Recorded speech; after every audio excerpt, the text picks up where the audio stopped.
I think we'll probably go, is it on? Yeah, maybe bring it a little closer. I'm supposed to bring it closer? Pull it this way? Okay, we can do that. Okay, all right, can you hear me? Good. But then I can't see my paper, so just a problem. Okay. I just gave you a brief summary here, outline. It's not like, doesn't have anything really, losing my words. Not just using my church voice, I'm losing my church words. So we're going to be talking about conversations that we need to have.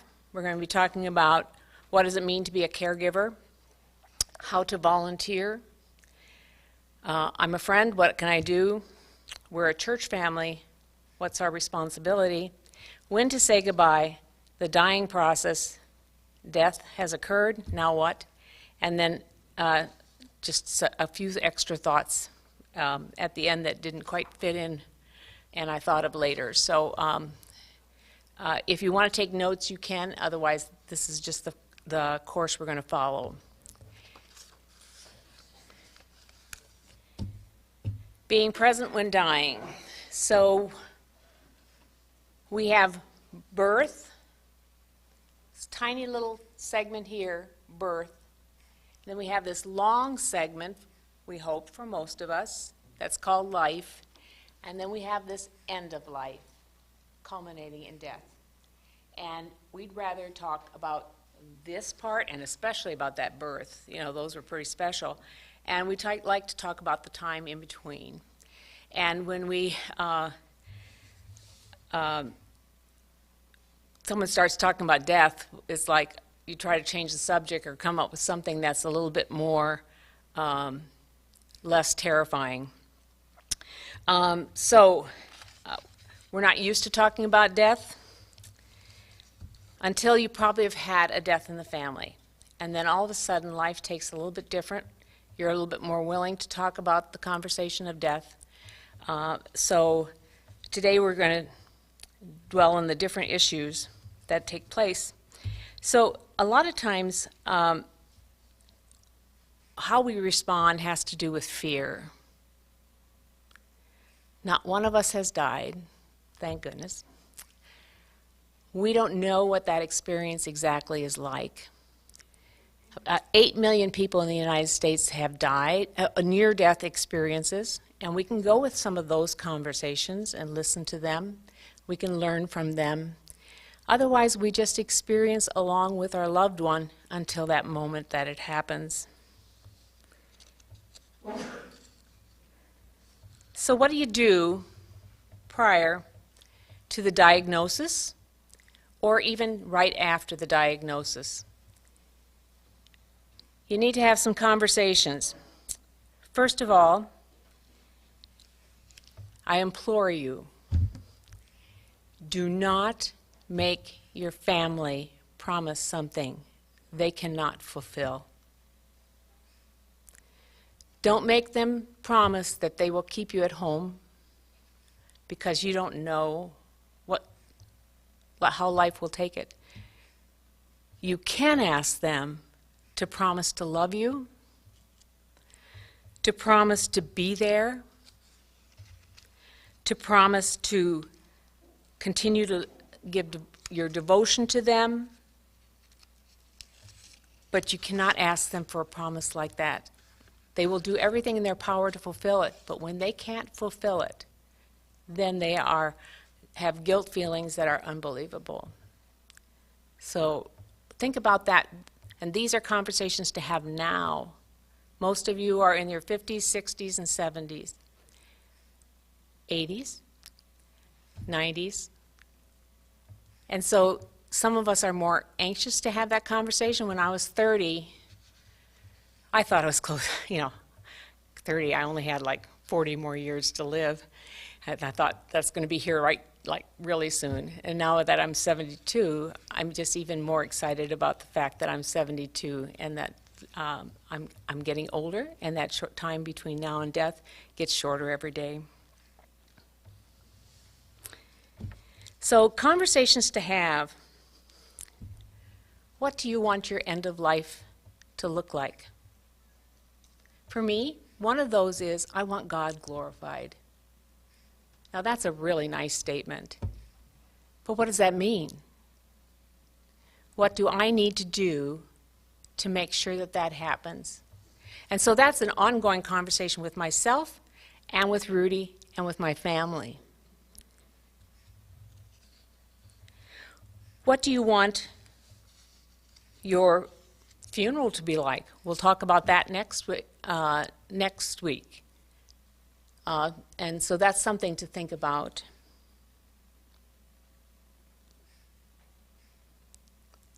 Where do you want to die and where are you willing to? Even though I said don't make them promise, that's a discussion that you need to think about. Not every case works to have hospice at home or just the end of life at home. Not every case works that way. And so where are you thinking along some of those lines? Have those discussions with your spouse, with your family. Do I have belongings that I'd like to have? Now, this is stuff that doesn't belong in a will. This is, somebody has a bookmark that you think they would appreciate. Give it to them. Other things around your house that they may enjoy. Share them with people when you can. And there are many other conversations that you can have. These are just a few that came up in my mind. Then my question is, what does death mean to you? It sounds like a crazy question, but it's not. In the book, A Time to Live, it says, in today's society, death is viewed as a failure of the medical profession. It is the enemy to be fought at all costs, both economically and physically and emotionally. Death is perceived as abnormal and unnatural, so we close our eyes to the eventuality of it. We deny its existence. We even believe that if we talk about dying and death or plan our funeral, we somehow hasten our death.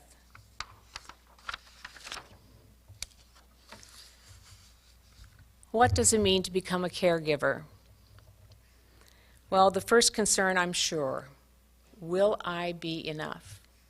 And this reflects in all areas of our life as we go through different episodes that we become caregivers. What does it mean? Will I be enough? Will I be able to meet the needs of my loved one?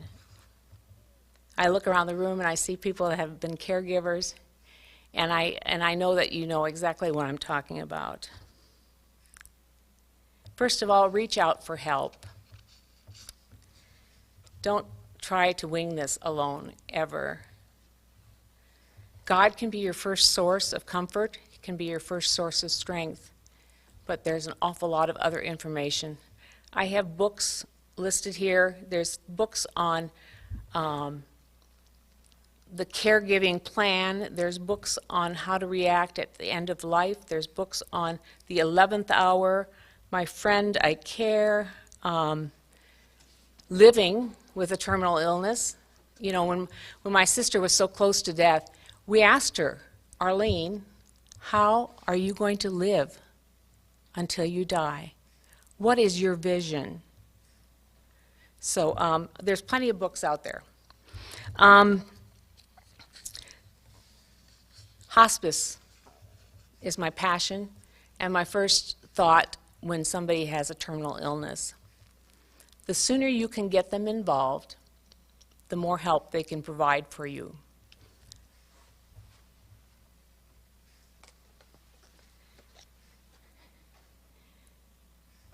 Don't forget to use siblings. Don't forget to use your children. There are people out there that are willing to help. Check with your physicians and nurses, and they can give you help as well. There are others in the community that have gone through what you have gone through.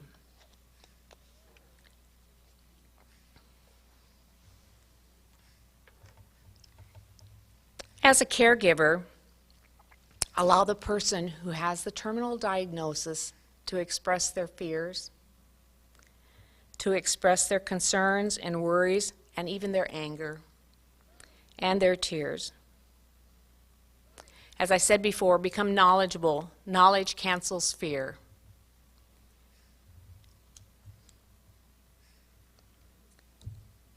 From the book, it's called The Unbroken Circle, put out by Duke University, that pastor has, there was a page called What Dying People Need Most.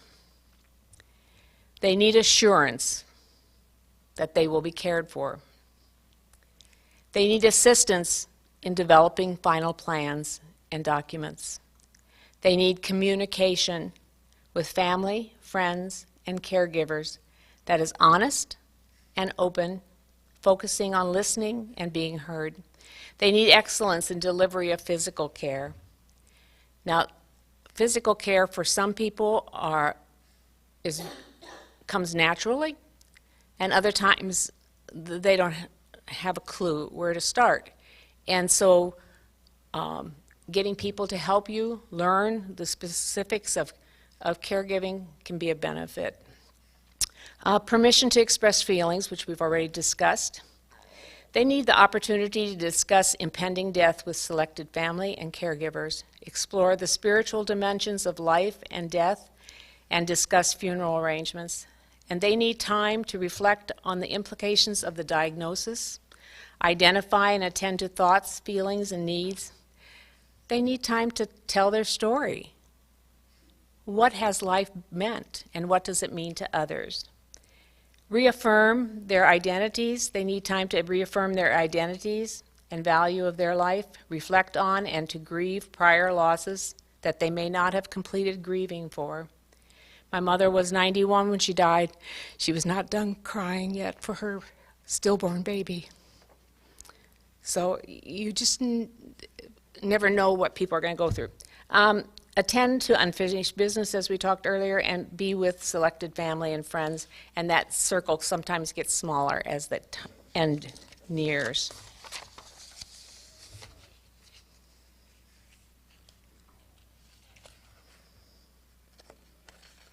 Medications for the caregiver, not for the caregiver, but there are medications for the caregiver to give the patient.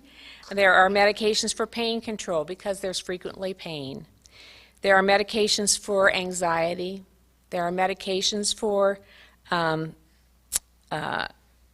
stool softeners for to keep the bowels going because they're eating less, they're drinking less, they're moving less.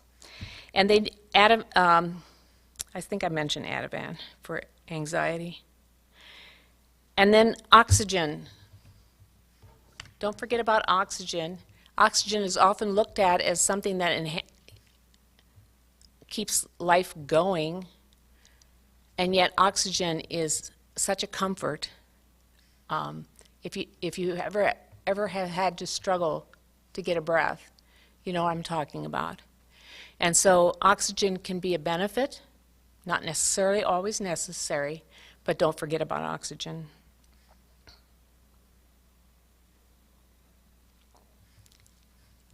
Something of comfort that I found and that you as caregivers might find comforting is I was sitting at Mom's bedside and I had this feeling like she wasn't really there.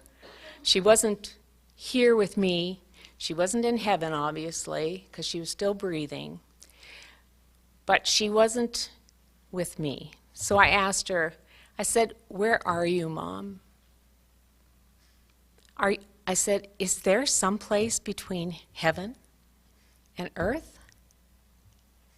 I said, "Are you communicating with angels?" And she said yes. And I found a lot of comfort, especially when you're not there with your loved one at that last moment, to know that God has been sending somebody all along that helps to comfort your loved one. He's not leaving them alone by any means. What can we do as individuals? Now we'll get into the part about volunteering. Currently, care for persons, and this comes out of the Duke University part. Currently, care for persons as they die is delegated to medical professionals and institutions Doctors, nurses, social workers, chaplains, therapists, hospitals, nursing homes, and hospices. Each has a critical role to play, but ultimately, as members of our community, we all must retain the responsibility to see to the needs of the dying person. I'm going to have Jan just come up here and just tell a few things about the volunteer work she did the many winters that they spent in Arizona, right? New Mexico, somewhere there.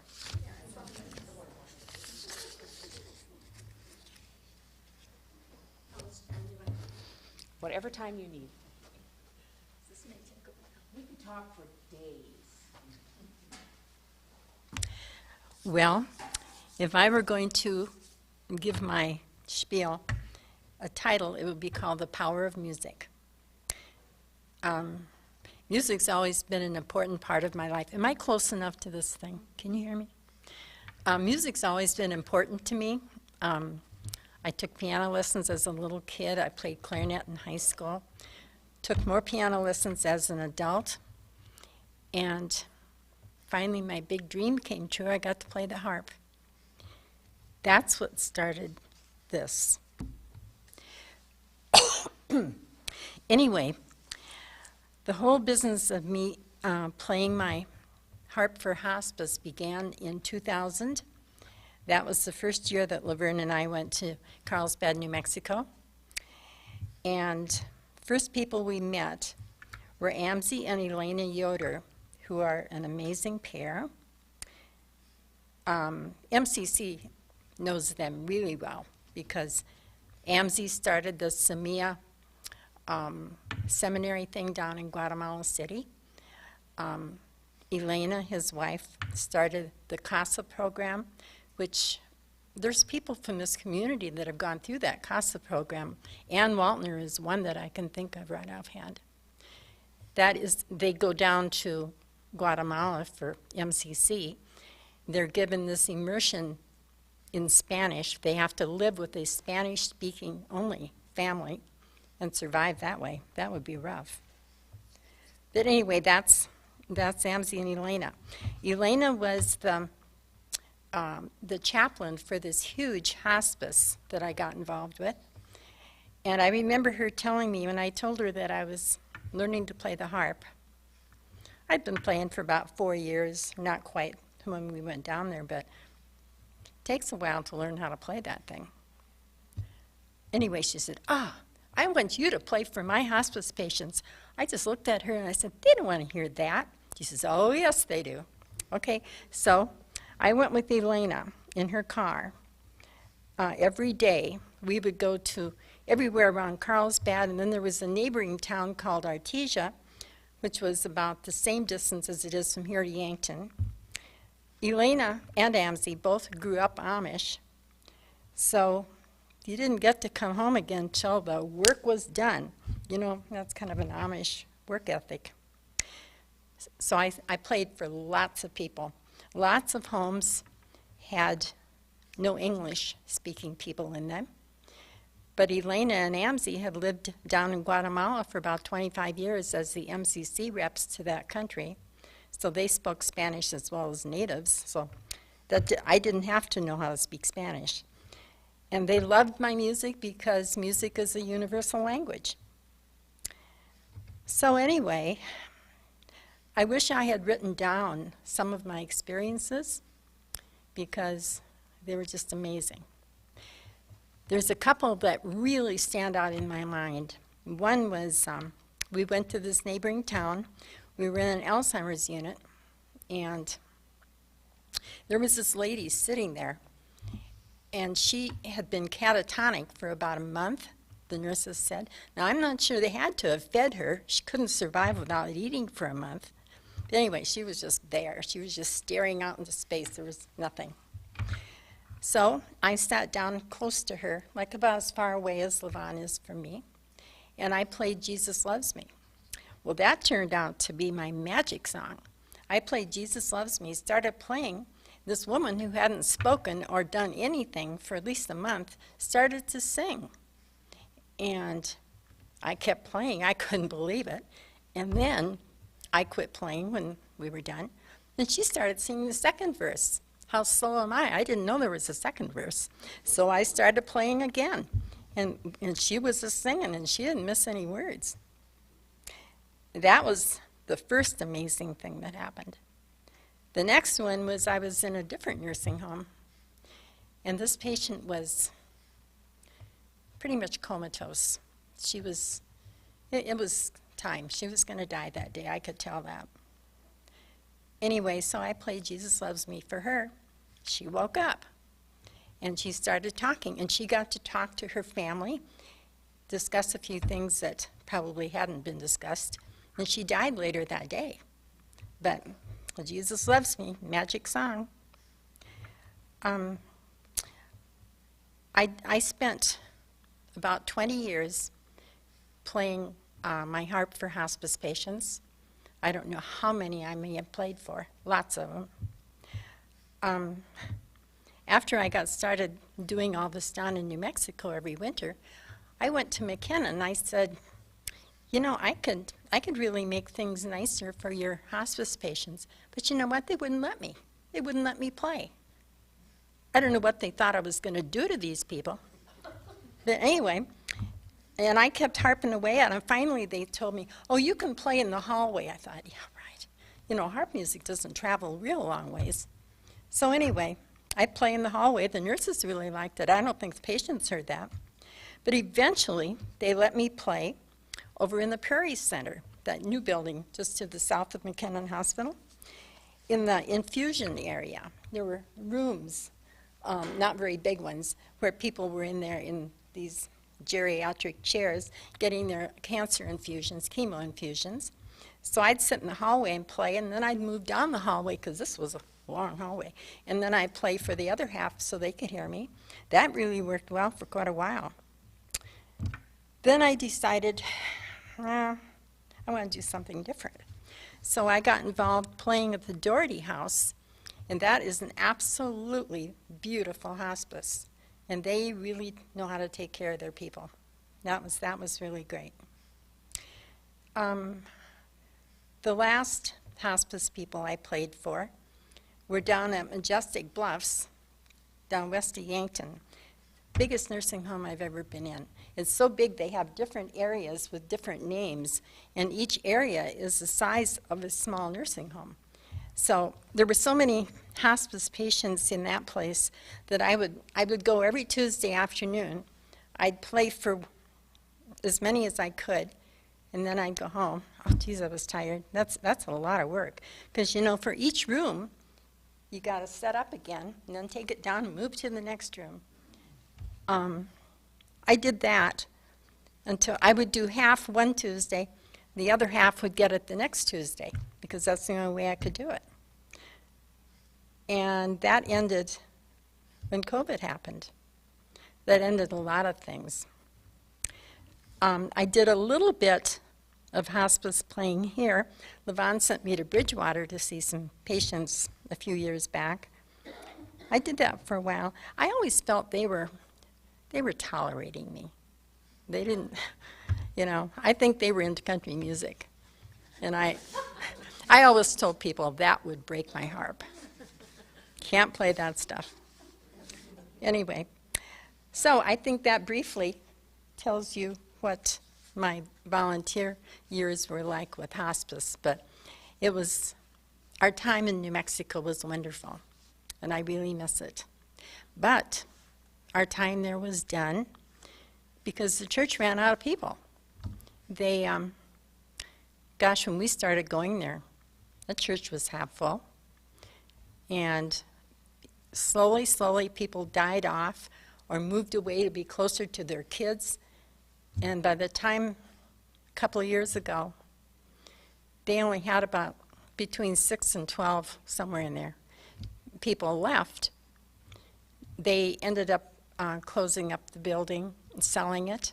And they have a house church now, but some of those people have died. So I don't know what's going to happen there. But anyway, Carlsbad Mennonite is no more. And that was a major part of why we were there That was a major part of our life there. So anyway, that's why we don't go anymore. And I don't know anything else.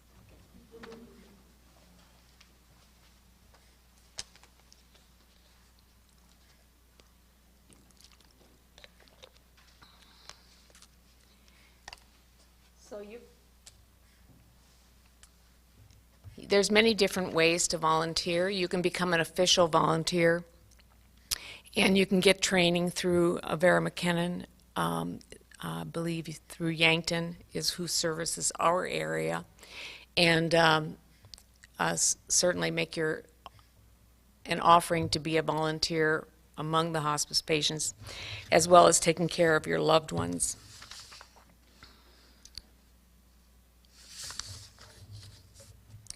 Other ways that you can do, what other things that you can do besides playing a harp, which most of us don't have that skill, but I think it's a wonderful skill, is you can make prayer shawls. I don't know if anybody's ever seen a prayer shawl. And you can look up prayer shawl. There will actually be instructions on how to knit and to crochet one. But the concept is that you pray as you're knitting or crocheting. You're praying for the person that will receive this prayer shawl. I forgot to mention, getting on to the shawl part. Another guy and I started up this thing at McKenna where a group of people, women who are all sewers, come in one afternoon a week. They make quilts for hospice patients. There's specific measurements. And that's where my stash is going when I die. Okay. And I'm glad you mentioned the quilts. When you tie these quilts, you're also praying each tie. You're praying for that person that will receive that quilt. And are they laptop or are lap size, or are they? Pretty much lap quilts. Yeah. So that's another gift that you can do. So you can also help out by providing driving, taking people to appointments, running errands, or just sitting with the patient so that the caregiver can get out of the home, go to appointments, take a nap, or just get out of the house. You can also make food. When you're caring for someone, you don't have time to think about food. It's the last thing you want to do. And so having something nutritious in front of these people who are being caregivers is very beneficial.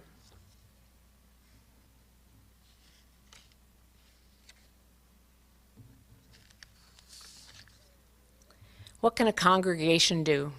I'm going to read a story about a congregation. Don't know where it is, but this congregation had a 68-year-old man was struggling with advanced lung cancer. His wife, a recent stroke survivor, was overwhelmed trying to provide care. Their faith community created a support team with 10 members who worked together to provide practical and emotional and spiritual support. Coordinating their efforts, team members brought meals, drove the couple to medical appointments and worship services, took them on outings, organized bills, visited frequently, and checked in daily.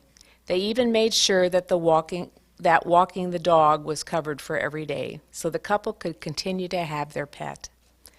As it became clear the man was dying, the team members talked with the couple about hospice.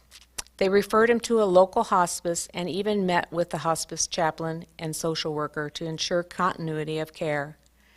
During the man's final months, the team continued to support, complementing the services that hospice provided. Among other things, they helped him get his affairs in order. When he died, the team helped plan the funeral. Following the man's death, team members continued to support the widow. They sponsored a fundraiser for her, helped her find a more suitable place to live, and even helped her move. They also made sure that she could keep the dog. Through that faith community, this couple experienced an unbroken circle of care through end of life and into grief. It's a beautiful concept of what you can do as a church family. Friends, what can friends do? Friends can do all the things that I've already listed. They can continue to sit with patient and share memories. Talk about when that person was important to them and what they did for them, and how that some of the memories that they will always cherish about their relationship. They can visit with the caregiver and the patient as well, together. Make the visits short, but include the dying person when you're talking so that they are not excluded. Friends can touch the patient and the caregiver appropriately. Sometimes they begin to feel isolated, and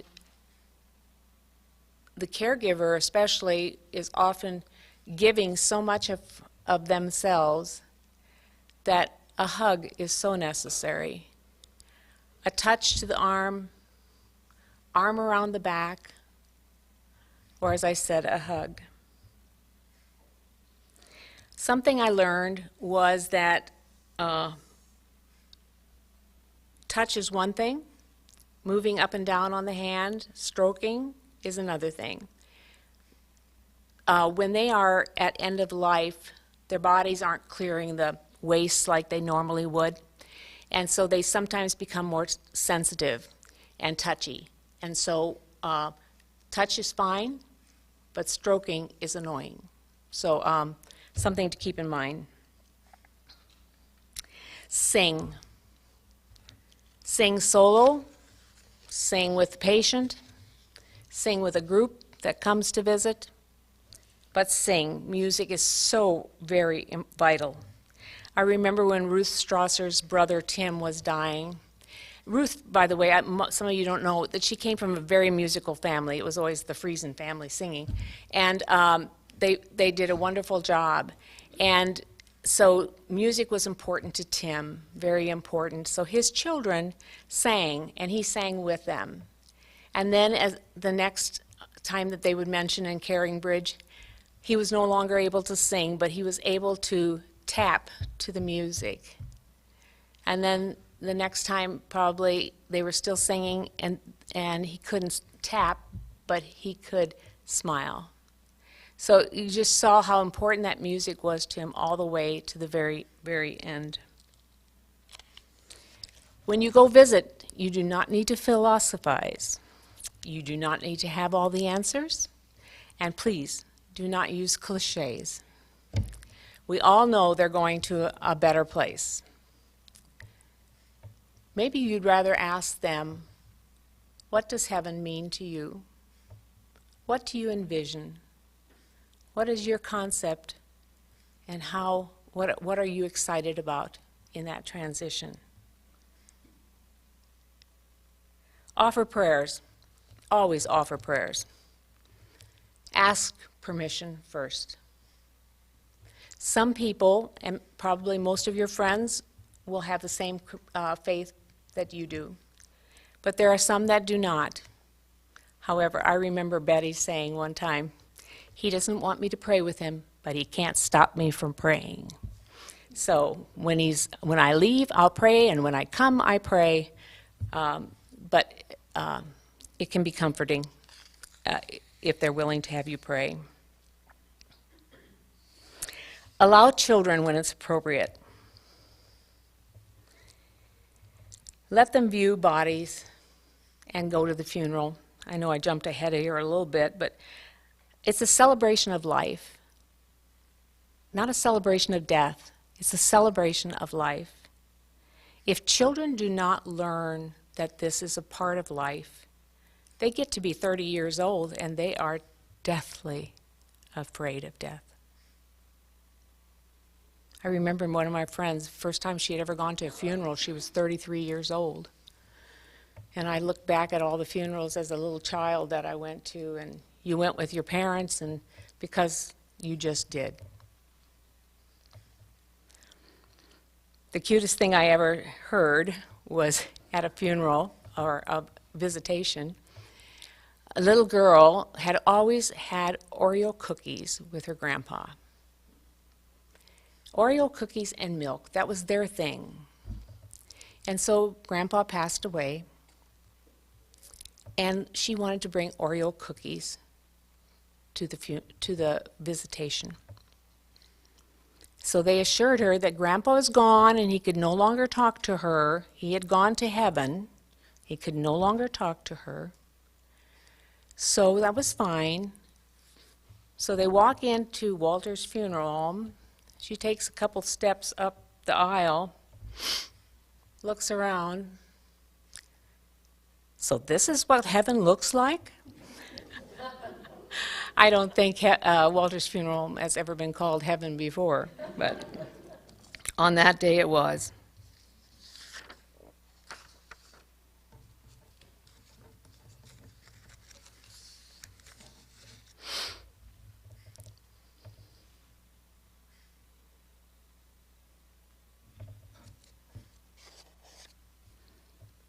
When is it time to say goodbye? Always. There's never a bad time to say goodbye. Don't wait till the last minute. Percy always said it didn't matter if it was the busiest day of his life, or if he really had to get that hay cut. If somebody stopped to visit, he was going to visit. It might be the last time he had the opportunity to visit with them. So any time is a good time to say goodbye. By recognizing how important that person is and by saying, "You're important to me," that's part of saying goodbye. Goodbye is God be with you. Another good time is in the weeks and months before expected death. We can have a conversation with a dying person, and we can share with them how important they were. While we don't want them to go, we understand that their body is no longer capable of living, and he must go. It doesn't say it's okay. It doesn't say we want them to. It just says it's okay. It also doesn't say that we don't mind. We certainly mind. At the time of death, we say goodbye, sometimes verbally and sometimes with our hearts. And that is the time before the body is transported to the funeral home. And just so you know, at least at the hospital, there is no time frame unless you're wanting to donate the body parts, then there are. But if you can hold on to that body as long as you want, as long as you need to say goodbye. Another goodbye takes place at the funeral, when the casket lid is closed,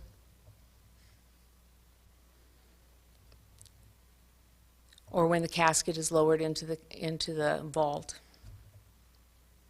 or just at the funeral itself if there's just cremains.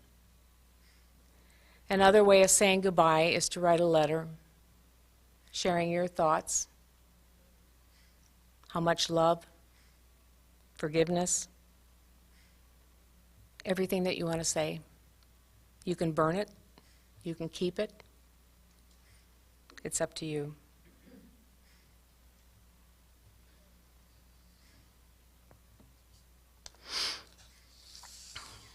What does death look like? We don't know.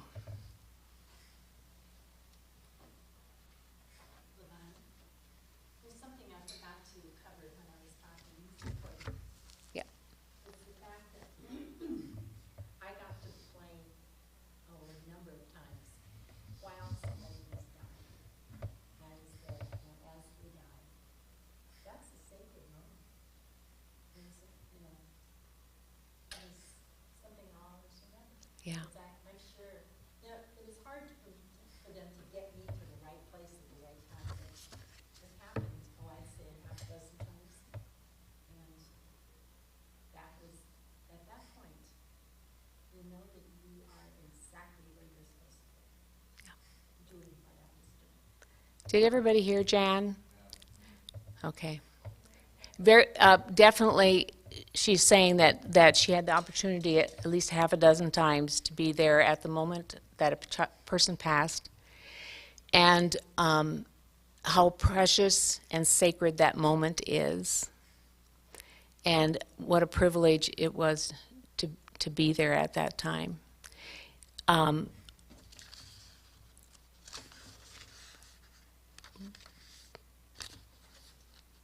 Gloria Gaither has often spoken about the transition of a loved one to Jesus in the final stage. It's a handing off of a life into the safe keeping of the Savior. When I heard that, I thought, what a gift to be present at the bedside of somebody who's meeting his Savior. Death can be a beautiful time. So what does death look like? There's a book gone from my site. We try to give this to everybody in the hospital when somebody is dying, one to a family. But there's several stages, and I'll just briefly touch on them. The patient begins to withdraw. Don't take affront. Nothing doesn't mean anything that they care less. Their world is getting smaller. They begin to withdraw. They spend more time in contemplation and also in sleep, and that's just normal and okay. Food is no longer important. Now, for us Mennonite women, that is very hard because we feel that is our giving food is our love language. And we can no longer do that for them. It hurts a little bit, and we feel like we've given up on something that's been very special. But tastes are changing. They go from liquids are preferred to solids. Meats go away first. They do not care for meat. And you'll see that just in elderly people in general. Meat is no longer meat is no longer tasteful. Then vegetables and other hard to digest foods are also difficult to eat. Soft foods. My favorite food to give someone who was dying was pureed mandarin oranges, cold. It almost made like a pudding, and a tiny bit of texture, but so soothing to the throat. Now, when I found out when they no longer drink, we still have to make sure that they have oral care so that they aren't feeling yucky. That's a medical term, by the way, I'm sure. So they're going to cut back on water, and that is very hard for people to handle. We see life giving water all the time. And to have somebody no longer want it or need it is very hard. And we feel like we're depriving them of nourishment. But when we give IV fluids and nourishment and IV fluids and push water to drink, and our bodies can't handle it anymore, then we're causing them discomfort. I had several patients that requested IV fluids, and I probably gave them 3 doses over time, and they all came back and would say, I'm done. Don't give me any more of that. It just makes me uncomfortable. The water doesn't know where to go. It goes between the cells, and you have the swelling, pressure on the lungs. So they have found, yes, you can give it if that's what the patient wants, but usually they eventually come back and say, I don't want it. It's not necessary. Breathing changes. They go from regular breathing to just very irregular breathing, sometimes as much as 20 seconds between, and more. And then you know that death is very near.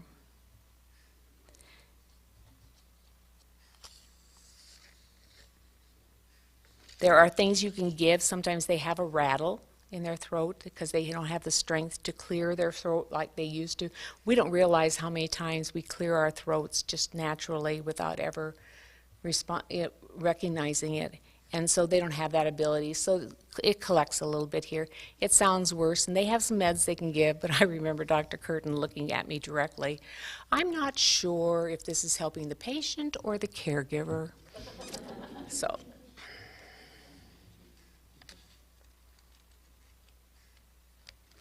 One or 2 days before death, they may have a surge of energy. I remember my dad wanting to sit up at about 2 a.m. in the morning, and it's like, I'd like to sleep, Dad, but he wanted to sit up at the side of the bed, and I thought there's no way this man is going to be able to do that, and he did, and I cherished that moment. That was pretty special. The sky was so clear, and the stars were so bright.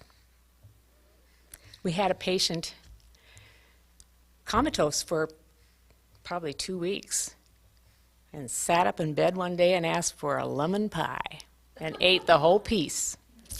And so it was never say never, I guess, and passed away about a week later.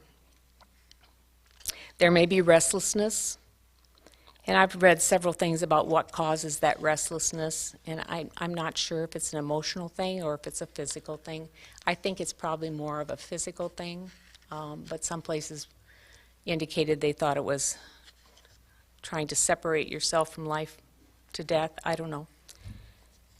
And then eventually, hands and feet become blue and like they do in wintertime. You know, when you look at your skin, kind of a little bit splotchy. That's another thing that happens, but that comes and goes. That can stay, or it can you can go hour by hour, back and forth. And then eventually unresponsiveness. And even when we think they don't hear us, they say hearing is the last to go. So a wonderful time to also say goodbye and to share your last feelings. The morning my mother passed away, the neighbor lady brought her little 2 or 3 3-year-old little girl to visit. And we had all gone home. We had been there the whole weekend, and Mom decided to live longer than that. And anyways, they went to visit my mom, and the little girl looks at her mom and says, I think Emmy needs to go to Jesus. Children know what we need.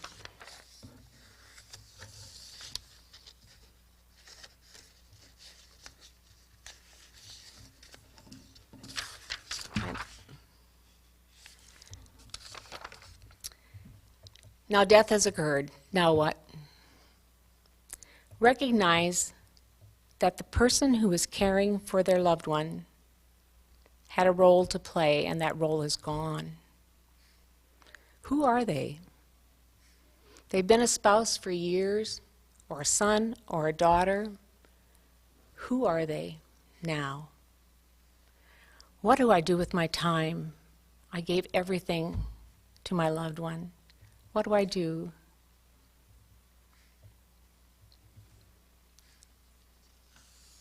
There's a feeling of emptiness. And on top of that, you've got grief. And grief brings fear. It brings recognition that we are also capable of dying. We need to show up. I'm not sure what that all means, but showing up could be that you're bringing a bag of groceries. And don't forget about simple things like toilet paper, paper towels, bread, lunch meat, juice, healthy and unhealthy snacks, comfort foods. Send texts at the funeral. Send texts. Remember them. Drop a card at the funeral, after the funeral, weeks later, months later. Show that you still love them. Phone calls. Be prepared to make it long or short, depending on how you sense. Offer to take them out to eat. And if it's a female, don't just have you go. You can go as a couple too. They're friends with both of you, not just the same sex person. Allow them to show their grief and share their grief with them. I asked Florence, what was something that meant the most to you? And it wasn't at Arlen's funeral, it was at her mother's funeral. And she says, I remember somebody that came and just sat with me and just held my hand.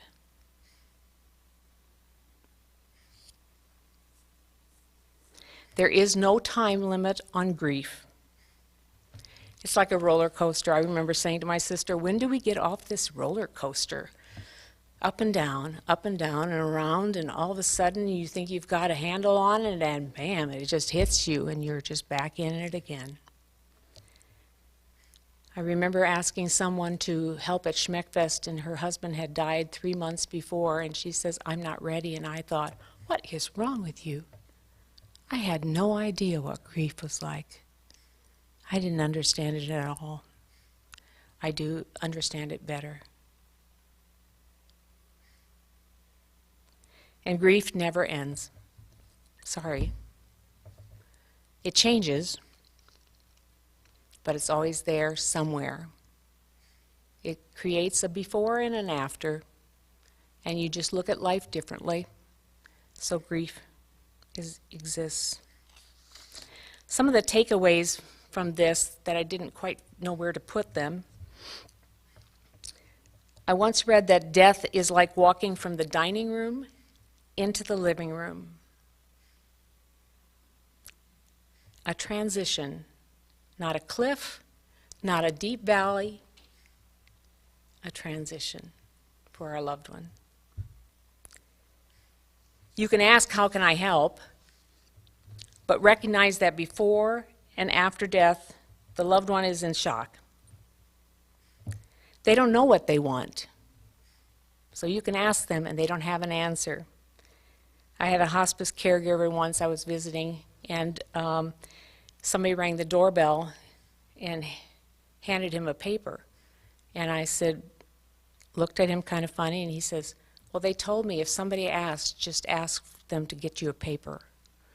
So up to that point, he had 3 Argus leaders for the day. So give them something, write some things down or something so that you can tell them what to do. Or you can just say, I'm going to come over at about 4 or 5 o'clock this afternoon, get a list together of what you want me to do, and I'll do it for you, or something like that. But that's one takeaway.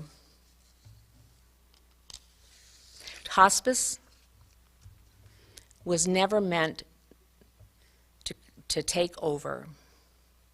So hospice is there to help you care for your loved one in your home, or it may not be your home. It might be the hospital, or it might be the nursing home, or it might be Dougherty House in Sioux Falls. You just never know. But they're there to help you. And trust me, nurses need help with hospice care, and so we're delighted when they're involved because we need help, just like you as a caregiver needs help. So if we need, as nurses need help, you do too. So be open to that as an option.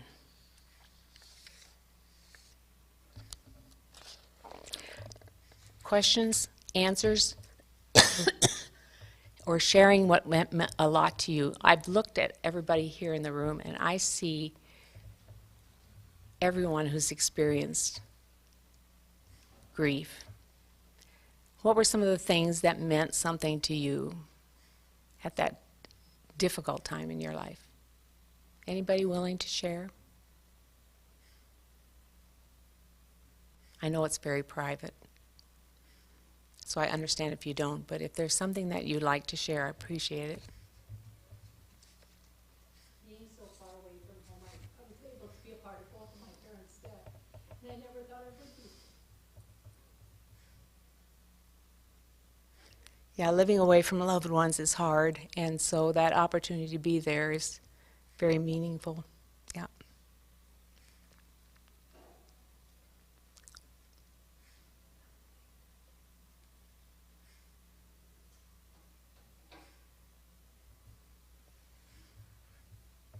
I have all these books. Some I'll put in the library, but if you would like to order something that's of interest to you, I will gladly order it for you. The smaller books are $4 a piece, and the larger books I'll put in the library.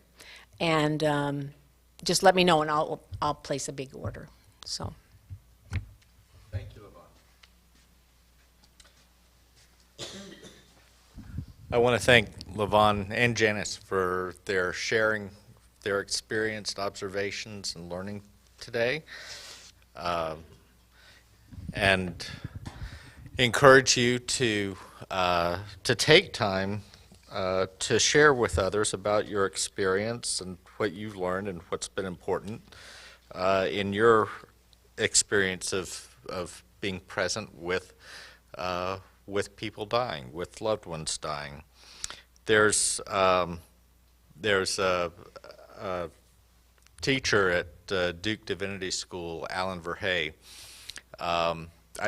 He came after I graduated. I never had a class with him, but I attended some of his lectures, and he was a well-known bioethicist, wrote a lot about Christian approaches and understandings to different medical crises and situations.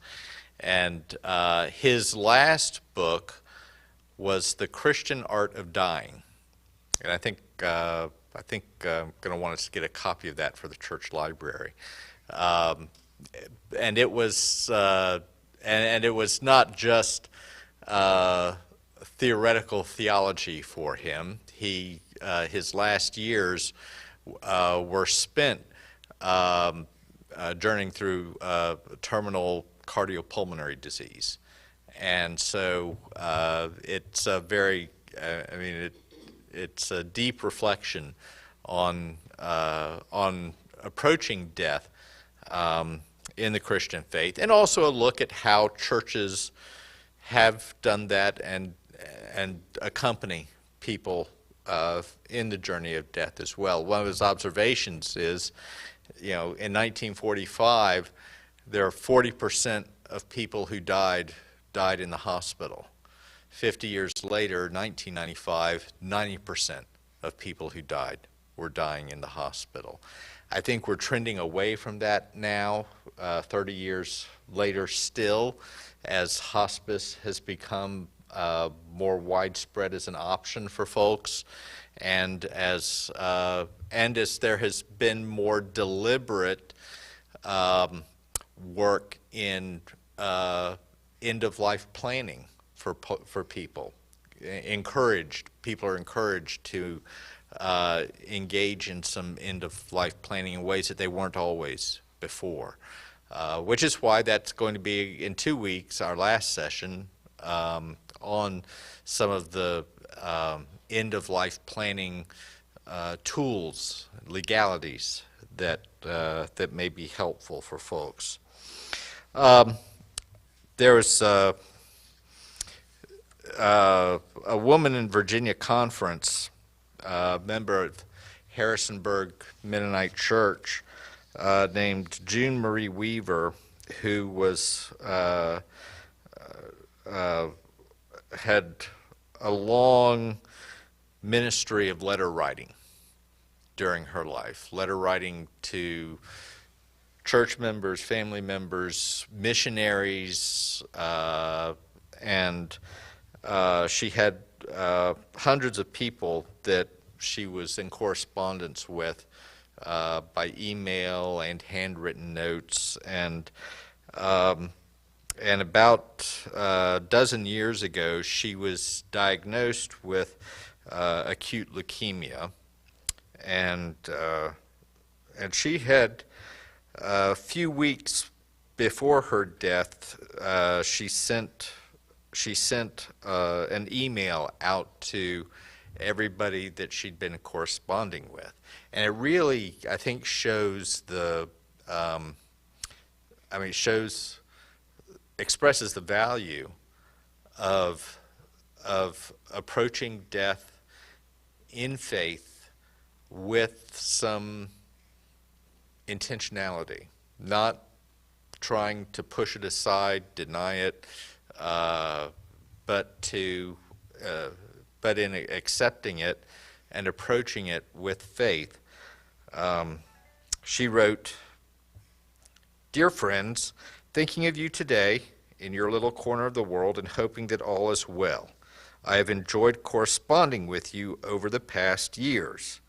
Just writing to let you know I was diagnosed with acute leukemia several weeks ago. It's an aggressive form. No standard intensive chemotherapy is recommended for my age.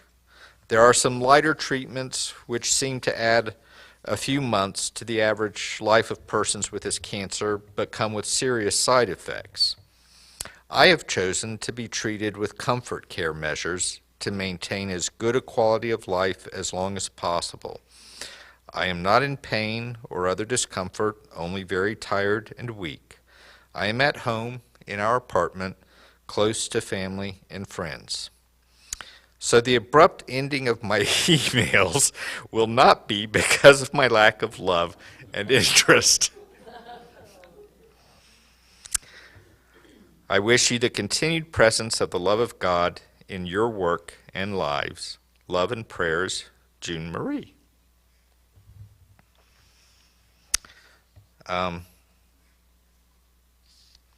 There's also,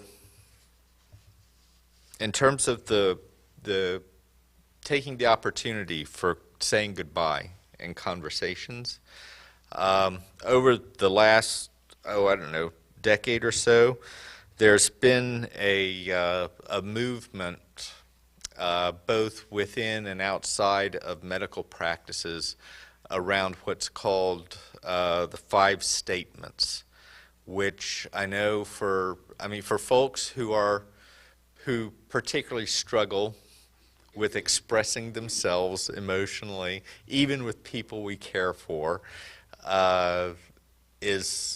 can be kind of a helpful tool for approaching, a very stressful emotional time of being with a loved one that you care about and being uncertain how to communicate things that you want to.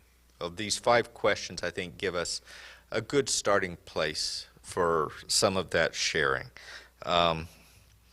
The 5 key statements important to the end of life. These are statements that doctors and counselors and others have seen to be important, both for people approaching death, while they can communicate, to make to others and to hear from others as well.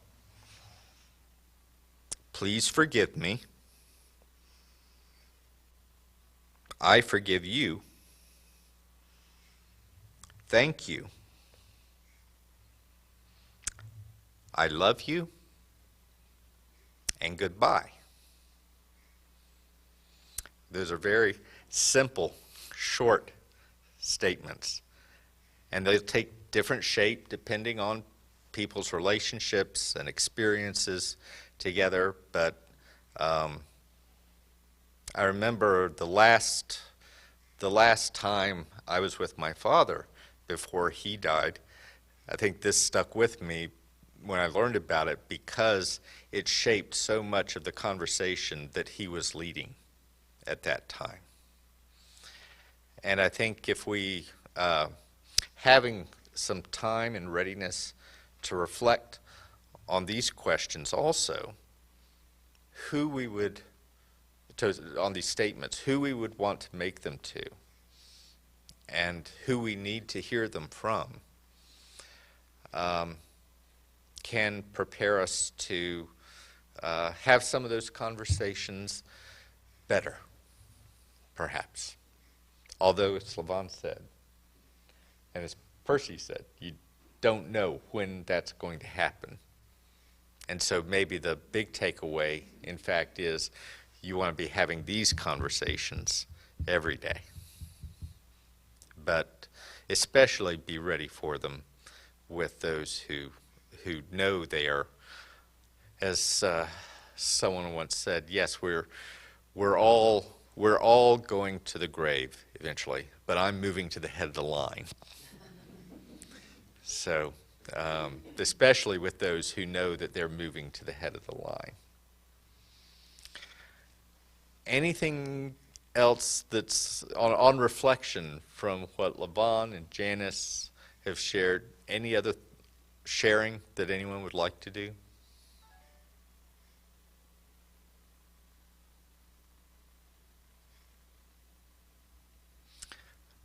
All right. Well, thank you all for coming out tonight again. And next week, Nathan Walter and I and Pastor Randall from Huttertall Mennonite will share some thoughts about preparing for funerals, both preparing for your funeral and preparing for funerals of loved ones as well, for whom you may have some responsibility in arrangements. So I will see you then later, and please feel free to invite others to attend the next week or two also. Good to be with you tonight. Thanks for coming.